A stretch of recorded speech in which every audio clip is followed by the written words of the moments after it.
Drugs in America continues to plague the lives of young people. But on tonight's America's Hope, we focus on two people who made a breakthrough because of faith, hope, and love.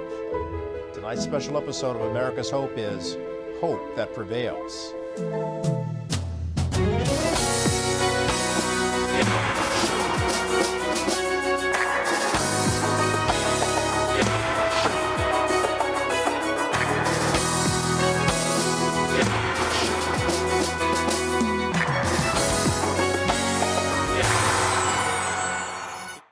Good evening, I'm Kelly Wright, and this is America's Hope.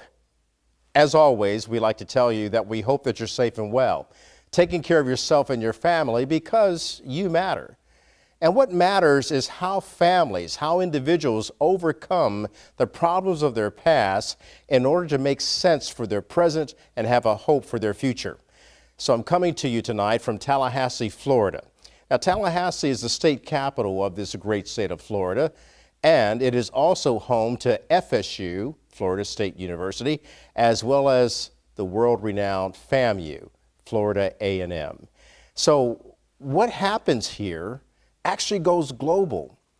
And tonight we're going to introduce you to two individuals who have powerful stories of how their hope prevailed in the most dire circumstances, dealing with drugs and having the impact of those drugs affect them adversely, causing them to face prison, face hard times, but yet, because of that hope, being able to overcome against all odds. That's tonight's show. Let's get right to it. This particular guest I'm about to introduce you to, I really love what she stands for because it's all about hope. She is a hopeologist. And this is one of her latest books, and it says, as long as there is breath in your body, there is still hope. I'm delighted to have on the program tonight, Rosalind Tompkins. A pleasure to talk to you. Thank you for joining us, and thank you for writing this book. This is not your first foray into authoring books, though. No, but it is, I would say it's my work of my life's work. As long as there's breath in your body, there's still hope, because it encompasses everything up until this point. You know, the world's going through a lot right now. Mm-hmm. We have wars and rumors of wars. Yes. We are glued to our television sets, bombarded by social media talking about different wars, and then here in America, divisions between race, ethnicity, and politics. Yes. How does hope prevail through that? Well, we certainly are facing a hope crisis. And that is one of the reasons why through our Hopeologist services, we are bringing forth this message of hope. We now have a month. April is our National Month of Hope. And through the practice of Hopeology, we are training people and teaching people self-help ways to stay hopeful and then to spread that hope with others. Talk to me about the National Month of Hope. Yes. You actually got Congress to do something? Well, I don't know if you are familiar with the National Day Calendar. The National Day Calendar is an organization that has holidays for every day of the week. And we applied, and when I say we, I'm talking about Mothers in Crisis, where I'm the founder and president. We applied to have April designated as our National Month of Hope, and that was back in 2017, and we did get the designation, and we began to celebrate the first ever National Month of Hope in April of 2018. So we've continued to do that. Talk to me about the book, and that's good that you're doing that, because we do need a National Month of Hope. I think we need a national day, every day of hope. Yes. We practice it daily and live it daily to keep it alive. So in your book, explain to me what we can find, because you also have a workbook that's affiliated with it. Yes. Well, my book, as I said, it's like my life and my life's work. I talk about how I went through the hellhole of addiction and for 12 years, and then how I was able to come out on the other side of that, all by the grace of God, and I give Him glory for that. But then I realized that the power that was there for me throughout everything that I went through was hope. And after I got clean and I was free, I started the organization Mothers in Crisis to go back and help other women. It was during the crack cocaine epidemic, and so it was a lot of things going on, as you know, during that period of time. And I was able to go back in and now bring this superpower of hope to women who were just like myself. So wait a minute. And that's what I talk about in the book. Wait a minute. You're telling me that she went through a crack addiction? That was a part of it. That was a part of it, the last part, because I started with marijuana and ended up on powder cocaine. I was I was at FSU as a student, and I was just spiraling. Florida State University, and I was just spiraling out of control, and crack cocaine did enter in during the end of my 12-year addiction. 12 years? Yes. Addicted to drugs? Yes. And it started with the gateway drug of marijuana. Marijuana, yes. Yet marijuana is legalized nowadays, and no one classifies it as a gateway drug. Right. So what do you say to the young people who are saying it's just a hit of marijuana, it's not bad for me? Well, that is definitely a deception. And I would say do your research, because there are studies out there that link marijuana usage and heavy marijuana usage to schizophrenia. And that's something that I talk about in my book, because I literally had psychotic breaks during my addiction. And I know that it was because of all the drugs that I was using, but marijuana primarily. So a lot of people think it's harmless, but it's really, really not. Particularly if it's laced with things that back then, yes. Although one could arguably say the medicinal marijuana, of course, is different because it's under quote unquote supervision. Mm-hmm. But I want to talk to you. How did you get addicted to drugs while you were attending college? What was the distraction, mm-hmm. and what happened as a result of that? Well, it didn't start in college. I smoked my first marijuana joint at the age of 12.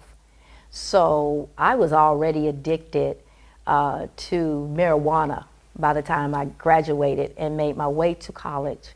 And on top of that, I snorted my first line of cocaine at the age of 17 when I was on my way to college. So I came to college with an addiction. And I joined with the party people and the people that were doing what I was doing, and it just continued to go from there. Freebasing during that time, and then eventually crack cocaine came on, and that was near the end of my, I call it my journey of hope. Your journey of hope. My journey of hope. It was near the end. So in other words, you had to go through something to get to that end result of having hope. And so looking back on that time mm-hmm. period, what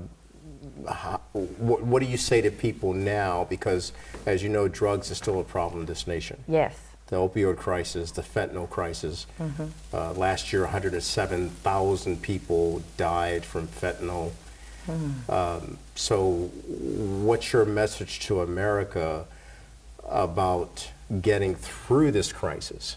Well, my message to America is really the same as no matter what the crisis may be, and that there is hope. As long as there's breath in your body, there is hope. Don't give up. And if you continue to live, okay, because while among the living there's hope, and we need hope to live. And as long as you stay alive, there's always tomorrow, there's always help, there's always other ways and solutions to get out of whatever it may be. There is hope. I want to talk to you a little bit more extensively about this, because once you found hope and broke through mm-hmm. your addiction, your life turned around. I want to talk about that and how you've passed it on to help people in your community of Tallahassee, Florida, as well as nationally and globally. Yes. Okay, so we're going to talk about, we'll take a break, we'll come right back with more. Rosalind Tompkins, she is the author of As Long as There is Breath in Your Body, There's Hope. Don't get anywhere, we'll be right back. Welcome back to America's Hope. I'm Kelly Wright, and I'm talking to Rosalind Tompkins, and she is a hopeologist. What is a hopeologist? Well, that is my trademark with the U.S. Patent and Trademark Office, Class 35, promoting the public awareness of hope through public advocacy. So actually, the services and the things that we're doing are the things that is what's trademarked. And my moniker, though, as a part of my superpower, is hopeologist. So Rosalind, I'm reading your workbook here, which is a work study in addition to As Long as There Is Breath, There Is Still Hope. And you've modeled this program in the 5 tenets of Whole Hope campaign. Yes. And the first one's HOPE stands for Helping Others Practice Empowerment. Break that down for me. Well, empowerment, I know it's a buzzword and so many people say it, but I really believe that hope is a power. And so whenever we can help people become more hopeful, it becomes a way of life. It's a way of living, and it's a way of being. It is flexible and is easily adaptable to one's lifestyles or beliefs. It's non-sectarian, because we all need hope, no matter your age, your gender, your race, your political affiliation. We all need hope. So when we help others practice empowerment, one of the first things is to learn how to walk in hope, anchor your hope, and share hope with others. You know, it's really good. It's kind of hard to be empowered without having some hope as well. Yes, so the power itself. Yeah, and then you have your second and third tenets of the Whole Hope campaign, hope for self, hope for the family. I find that those two are interchangeable. They're intertwining. Yes, yes, because, well, you have to become more hopeful. And once we learn how to think hope, speak hope, imagine hope, then we can also learn how to make hope connections. Because oftentimes within families, we learn how to have hope chats and just begin to check up on one another and find out how you're doing. Good. Because so many times when young people, and next thing, you know, they take their lives, I've heard so many testimonies, and the family never knew. And after they're gone, they read their journals and they find out, oh man, I didn't know they were going through all of this. So through the practice of hopeology, we learn how to make hope connections. So within the family is where we start. You know, don't look over those that are closest to you, and also the up and outers. Because oftentimes when people take their lives, people say, well, they had everything. Why would they do that? No one had any idea. Well, you go to everyone and you make sure you're having these hope chats, creating the hope fusions and hope spheres. Hope for within the community. I love that because if the family unit is together, Yes. because of the self being together, then you can help the community. Yes. Since you created Mothers in Crisis and then Hopeology, what impact have you seen it have on various communities? Wow. I've seen so much, you know, over my career, how some communities, because, you know, when I started, it was during the crack cocaine epidemic. So I've literally gone into neighborhoods where there were shootouts going on, and I was driving the van to pick up a woman to come to group. And what I've been able to see over the years is that as the parent becomes more hopeful, and as the children become more hopeful, then the negative behaviors lessen. That there's a decrease in the violence and the crime and the drug use and all of the other things, because, you know, now hope is for the future. So it has to be something that you're looking forward to, something, some goal, some dream, something that's bigger than where you are, and you start looking to that thing and moving towards it. You don't have time for the negativity. So I've literally seen communities, neighborhoods transformed through the power of hope. Yeah, I like that, because you're abandoning the culture and being transformed by the renewal of their mind and hope. And hope. And then you have the fifth tenet of a Whole Hope campaign, hope for the nation and the world. Yes, everyone needs hope, and it's a global crisis. And as I said, I was traveled to South Africa for the Hope Tour, and as I was studying, preparing for the tour, I found out that South Africa has the #1 suicide rate in the world, and that is a sure sign of hopelessness. And it's because of all the economic things that's taking place politically, socially, and just so much. But what I saw with my own eyes is how the power of hope was released and how thousands of people responded positively to the message of hope. I'm still getting messages from LinkedIn and different social media from some of the attendees that's thanking me and saying, oh, this situation turned around, or this happened or that happened, just the testimonies, all through the power of hope, because that's what I preach.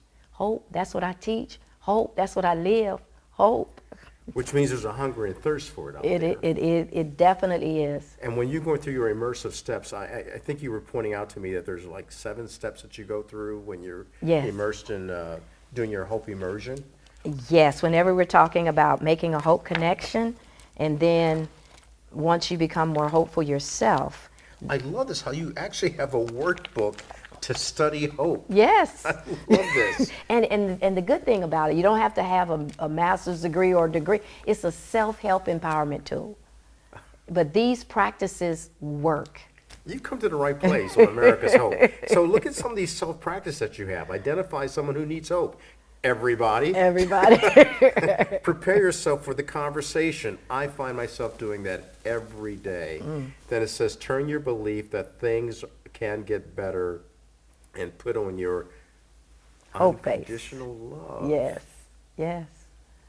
Because out of that comes what? Hope and forgiveness Yes. and healing. Yes. Because I always give the example in the workshop, you can't go into a hope chat thinking, oh, this person is going to never change, and oh my goodness, you have to have that belief yourself.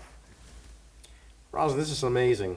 Thank you for saying something to me the day that we met, that you're all about hope, and thank you for wearing your hope face today. Well, I try to keep it on now. Now it's just natural. My final question: what's your hope for America? Just to see us united again as a nation, to be able to come together and work together towards a common goal, to get things done, and to see lives changed. That's what I'd like to see. That's my hope for America, and I believe it. I'll join you in that hope, because as long as there's breath in your body, there is still hope. There's still hope. How can we contact you to get this wonderful workbook and the book? Well, you can go to my website, makeahopeconnection.com, and all of the information is there. Dr. Rosalind Tompkins, the book is As Long as There Is Breath in Your Body, There Is Still Hope. Yes. I'm going to remember that. Thank you. Thank you. Come back to the show anytime. Thank you. We'll be back with more in just a moment. So welcome to America's Hope. As I've talked about, this is a show that offers people hope. It really goes beyond the headlines and drills down to the powerful narrative of people living by their hope, thereby by their faith, and having a love for life. So joining me now for America's Hope is Jesse Metz. Jesse, Yes. Good of you to join us this Yes, hour. yes. You're from Tallahassee. Yes, I am. And Yes. it's a pleasure for me to come here to Tallahassee. It's been many, many years since I've been here. What was life like for you growing up in Tallahassee? It started out I came out of a broken home with my mom and dad separated. I stayed with my dad for many years, and then I came and moved with my mom and staying with my mom, and it was a little tough. It was tough coming up, my mom, I'm a baby of 11. 11 children. 11 children. And you're the youngest. I'm the youngest. So you weren't spoiled, were you? Oh, man, I did. I got all these sisters. I had 2 brothers and 8 sisters. So. Wow. And I'm the 11th. So. Big family. Big family, and it was coming up. It was, mom, we all making ends meet, and it was kind of rough, and I Was good in school, good in sports, but had got caught in the wrong crowd. Just Okay. being with the boys. I just wanted to do. I was very good athlete.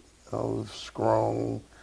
Once I got to high school, and I was running like a 407, 406, like Wow. 260. So you were playing football? Yes, You yes. had to be playing football. Yes, I was bench pressing like 400 pounds. Oh my goodness. And the coaches was at me, but wanted to be with the boys.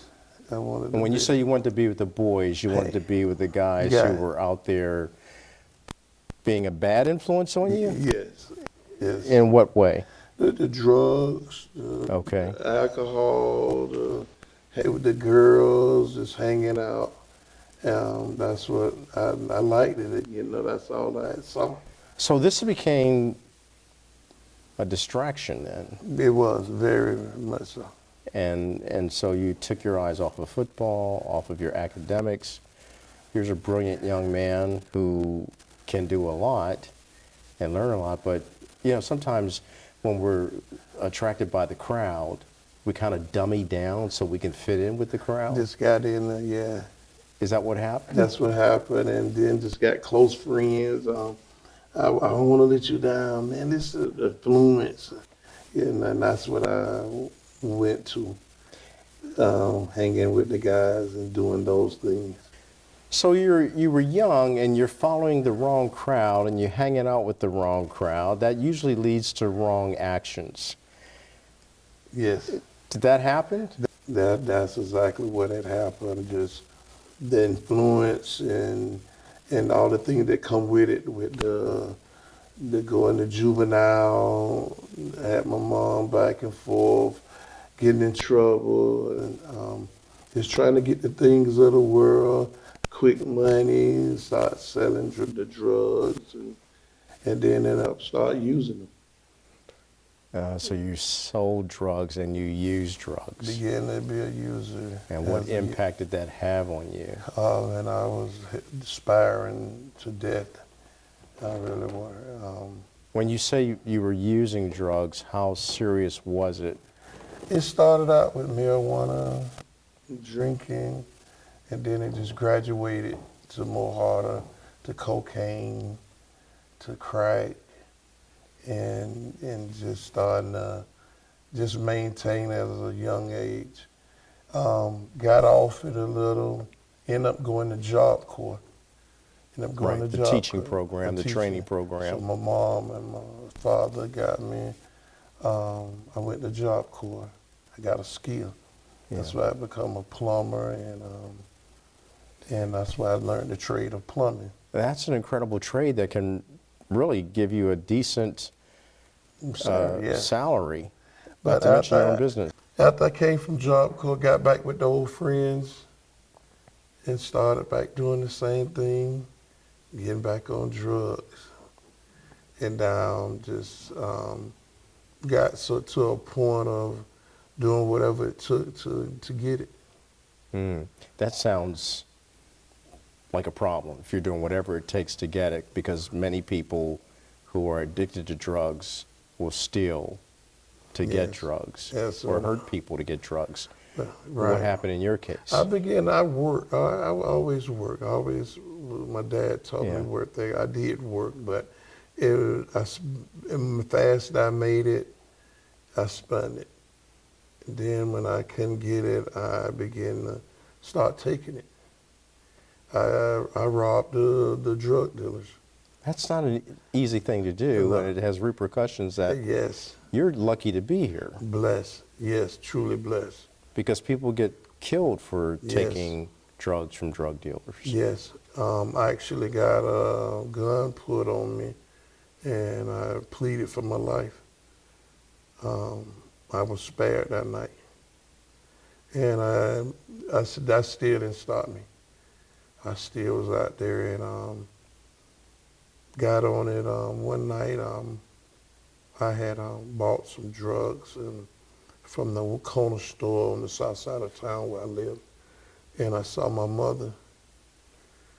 And I turned my head like I didn't see her because I had just bought some drugs. And I didn't want my mom to see me. Right. And I turned my head and like I didn't see her and got in my car and drove off. Not knowing that night, not knowing at the time, my mom, later on, she told me, she said a prayer for me. Lord, spare my child. Bring him in, but spare his life. Yeah. Not that morning, like 2 in the morning, I had, like I said, I took some drugs and almost killed the guy. Wow. I ended up going to jail for first-degree attempted murder. What happened? Like I said, I was taking it. I hit him with a pipe, hit him, took it, the guy, but he didn't die. But I got charged for first-degree attempted murder, and I went to jail. So that's not a short sentence.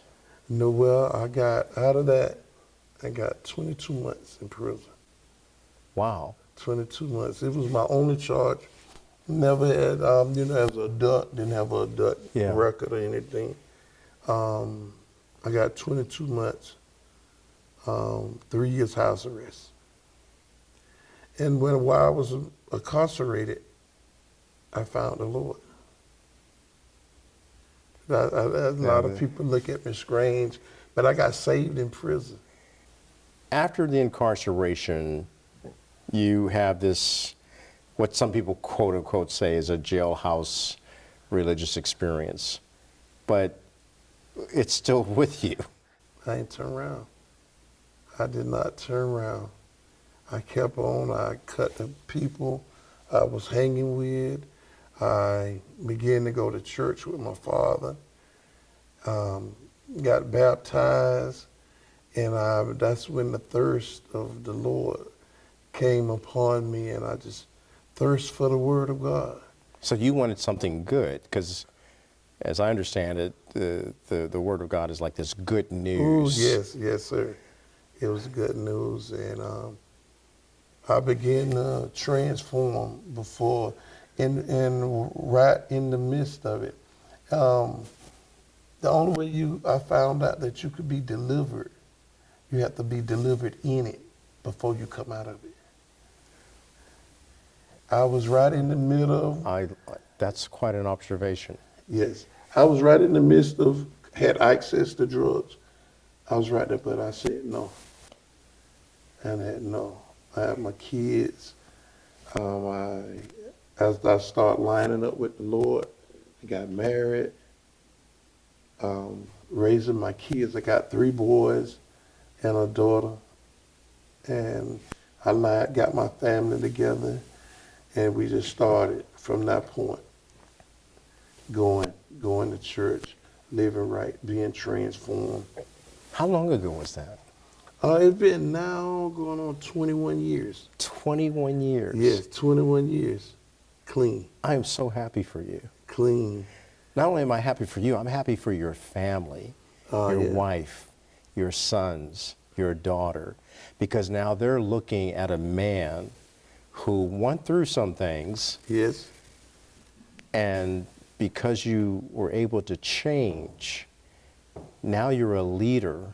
Yes. Within your home. And I have a habit of saying that the greatness of America starts in the homes of its people. Yes. Now the opposite is true too. The ruin of a nation starts in the homes of its people, but you have turned that around. I want to talk more about what you're doing now, since these 21 years have now transpired, and what you've done in 21 years, not looking back, except to use what you did in the past to help people in the present to build their future and hope. I'm talking to Jesse Metz. We'll hear the rest of his story and what he's doing now to help so many people transform. That's next from America's Hope. So Jesse, you're a successful businessman. More importantly, you are a husband, a father to 3 children. You've had successes throughout your life since you left your past and found out that you have a future and a hope. What does that mean to you? It means the world to me. Only thing I regret I didn't get here sooner. It just lets you know that you don't have to have all the wealth of the world to be happy.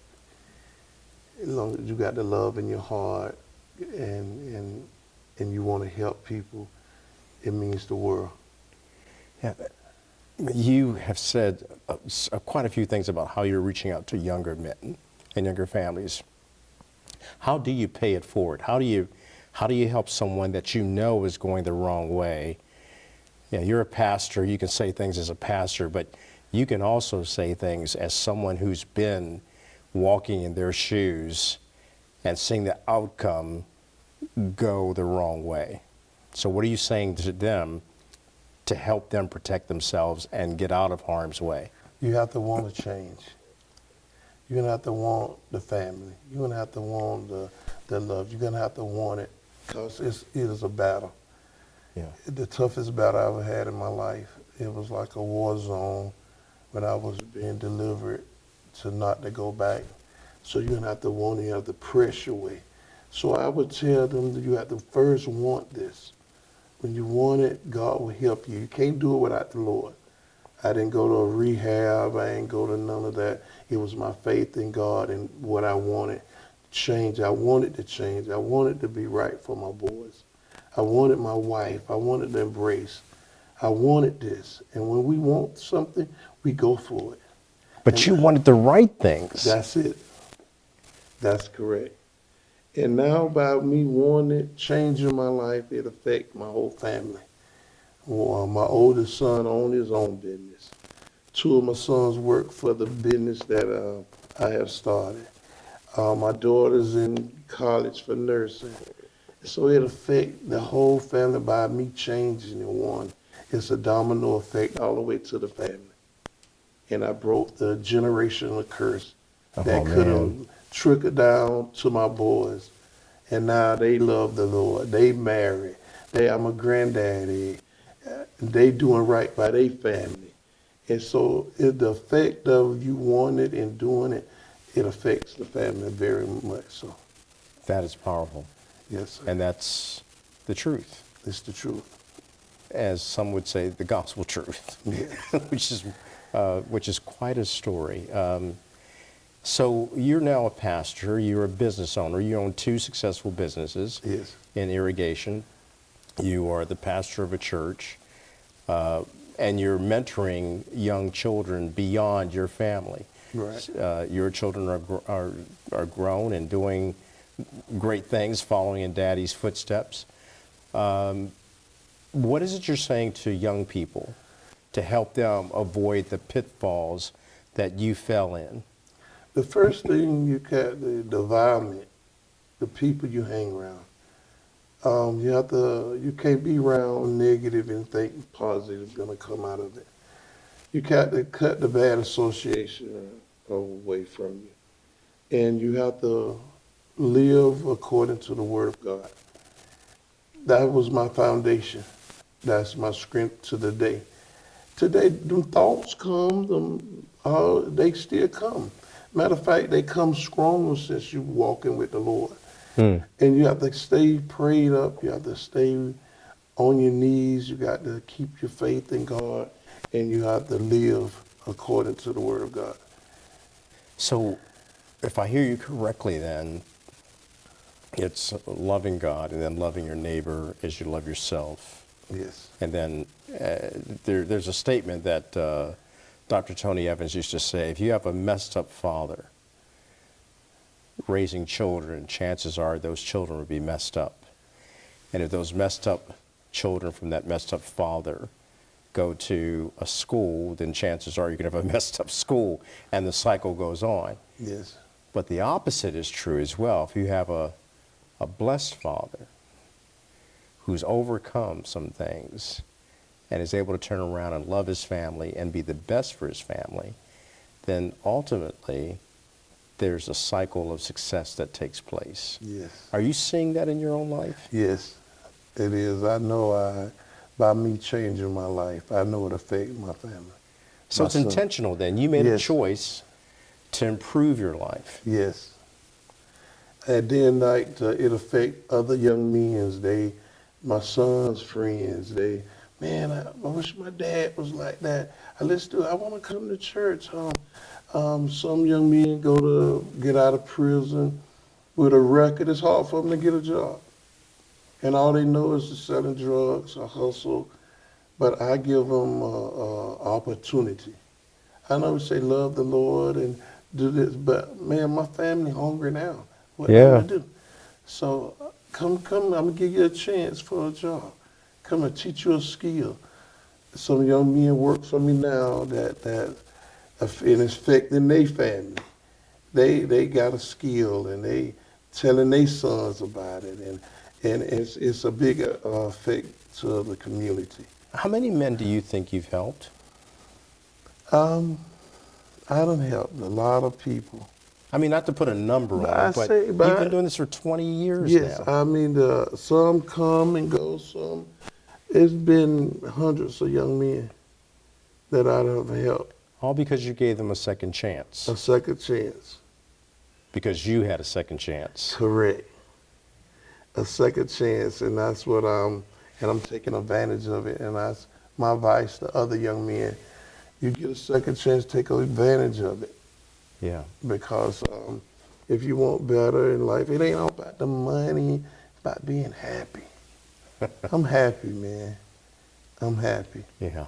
And why God given us the time to be here, take advantage of that. Love with family, love on your people, and that's what it's about. Man. You know, we live in a society right now that is often in echo chambers. We have conservatives and liberals and Democrats and Republicans, blacks and whites, and everybody's divided or talking about someone and hating the accomplishments that people make. They can even put down hope. That's how cynical some people are. Yeah. What's your message to people who are on the sidelines with their cynicism, saying, "Oh, he doesn't know what he's talking about," and why do we have to watch this story about hope? I mean, do you think people really understand hope from a man who actually had lost it and now you have it and it's restored you? People that feel that way, they really don't have the hope. I don't think they have the hope. But I pray for them also, that they can affect their families, that this testimony that we doing together, you allow me to come on your show, that they'll see this, that hope is real. It's real. And I'm a witness of it.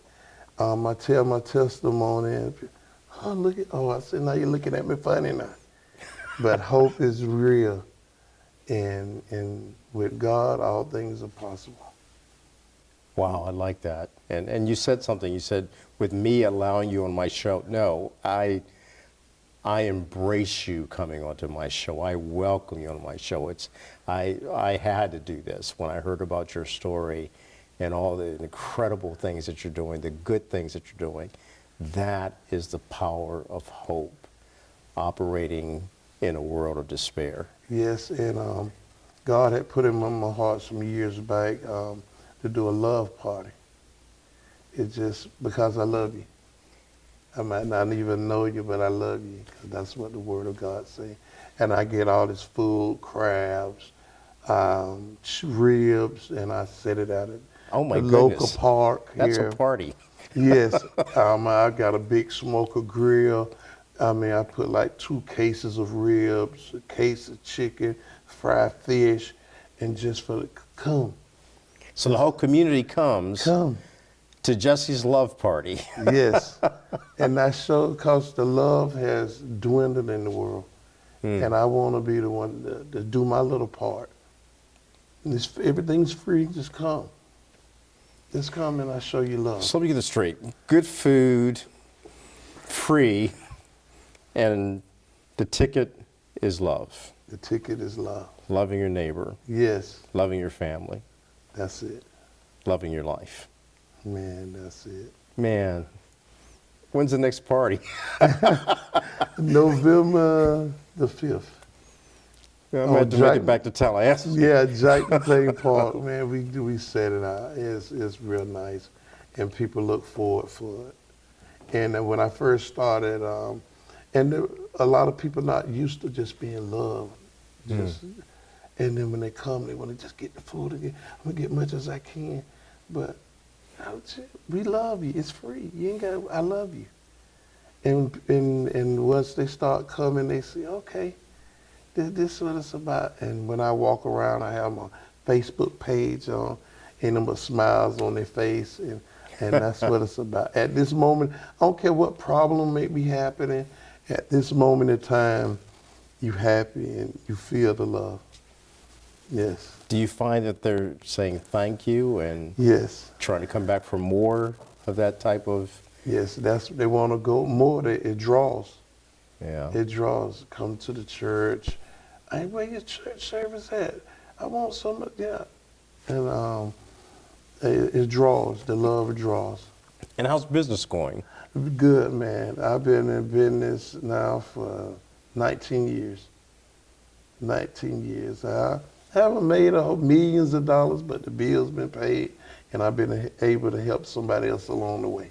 Wow, Jesse. And, I'm blessed. That's awesome, man. Yes, sir. Yeah, I mean, and I just think that, I think the world of what you're doing. I think the world of you. And I'll say it, since you say to everybody else, I love you and what you have become in life. Yeah, thank you, man. Good father, good husband, a good brother, really loving everybody from all stripes of life. Yes, sir. Thank you for being on America's Hope, man. You're welcome, man. Yeah, don't be a stranger. Yeah. And when I come back to Tallahassee, if there's no love party, I still want some of them ribs. Yes, sir. Yes, sir. He's Jesse Metz. Make sure you check him out. We can check you out on Facebook and in your church as well. Deliverance Temple Outreach Ministry, 4560 Thomasville Road. Final question. What's your hope for America? That we love each other. The love each other. Because time is winding down. The material stuff is gonna fade away. But our love will stand for each other. And that's what God want us to do. That's one of the commandments. So it really is about the love and the hope that you share. Yes. Yeah. That's what it's about. I love you, man. I love you also. Okay. Back with more in just a moment.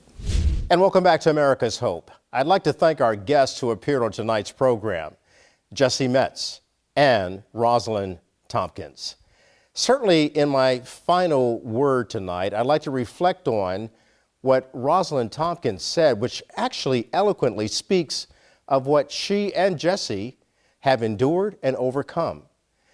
You recall her book states, as long as there is breath in my body, there is hope. So with every breath that you have in your body, no matter what you're going through, as you've seen from the examples of the two people we've interviewed on tonight's show, you can overcome. Continue to let hope prevail and keep on spreading love, freedom, and peace.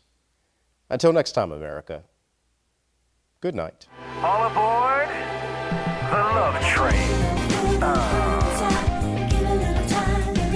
All aboard the Love Train, the Love Train, the Love Train.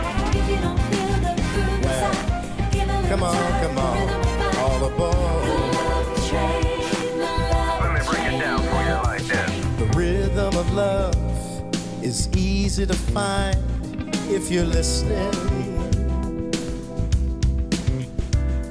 The color of light isn't red, black, or white, but it's crimson. We all bleed the same. If you don't feel the groove inside, If you don't feel the groove, it's alright. Love Train, the Love Train, the Love Just give it time, give it time. inside. Come on, y'all, get on board. Train, the Love Train, the Love Train. Mankind won't survive if our hearts beat inside a hateful rhythm. You see, love isn't bought, but comes with a price of forgiveness, and we all bleed the same. Yeah. you don't feel it now, just wait. It's coming on, the love train. Just give it time, give it time. Get on board. Everyone's invited. That means you We're all united and you and you. on the love train. Get on board. All creeds and colors, Brothers all sisters and and brothers sisters, on the love train. get on board the love train. Everyone's invited. We're all united on the love train. Get on board. All creeds and colors, my sisters and brothers, get on board on the love train. Woo-hoo! If you don't feel the Yeah. groove inside, in a little Yeah. time, the rhythm will find. It's alright, Love train, just give it time. love train, love train. Keep on marching on, Groove inside, keep on being strong. Get on board the love train, love train. love train, love Let's spread some love, love, love, love, love. Oh, on the love train, y'all. Hey, yeah. Get on board. Your America and my America. United we stand, divided